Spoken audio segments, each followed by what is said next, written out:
Binary to decimal. Binary is a base 2-number system that uses only 2 digits, 0 and 1. Example, let's convert 1011 in binary to decimal. Step 1. Write the place values of each digit from right to the left. 2 power of 3 and 2 power of 2, 2 power of 1, 2 power of 0. Step 2. Multiply each digit by its place value. 1 times 2 power of 3 equals 8. 1 times power of 2 equals 0.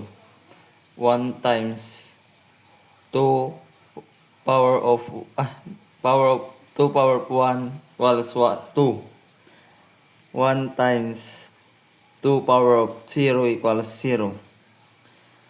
And the result,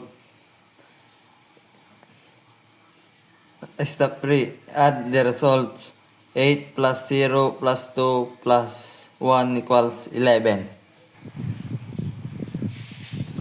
Decimal to binary.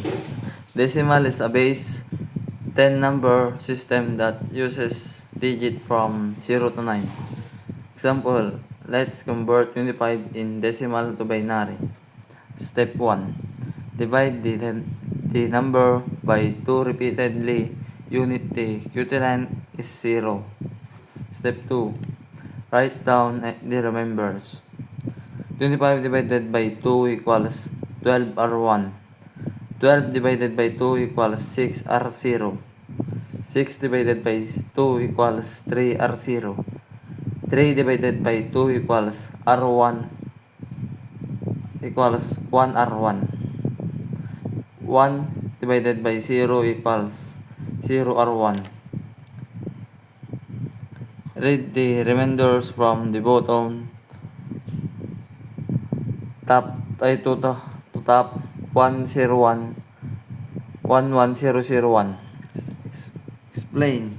We divide by 2 because binary is base 2. Decimal to octal. Octal is a base 8-number system that use digits from 0 to 7. Example, let's convert 100 in decimal. Step 1. Divide the number by 8 repeatedly until the equivalent is 0. Step 2. Write down the remainders. 100 divided by 8 equals 12R4. 12 divided by 8 equals 1R4.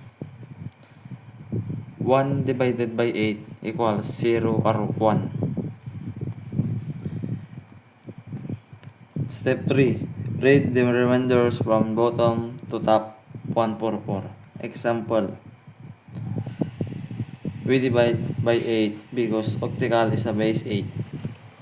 Decimal to hexadecimal. Hexadecimal is a base 16-number system that uses digit 0 to 9 and letters A to F, where A means 10 and F means 15. Example, let's convert 254 in decimal to hexadecimal. Step 1. Divide the number by 16 until the quotient is 0.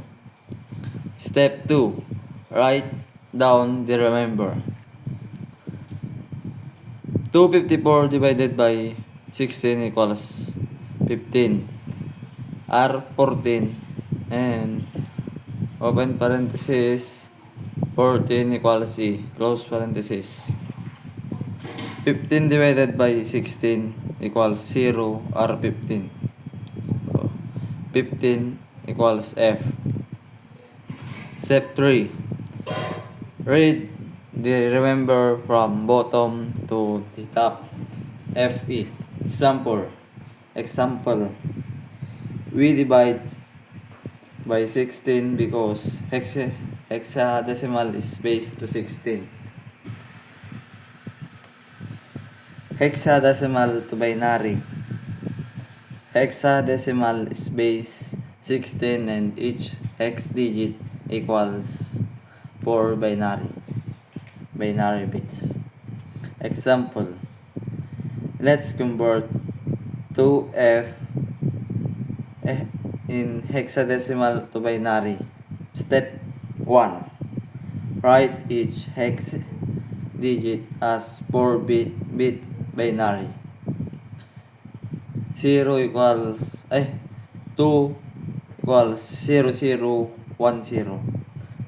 F equals 1111. Step 2. Combine the binary group 00101111. Example, each hex digit becomes 4 bits because 2 power of 4 equals 16 power of 11. This is the end of our presentation. I hope you learned a lot from me. Thank you for listening.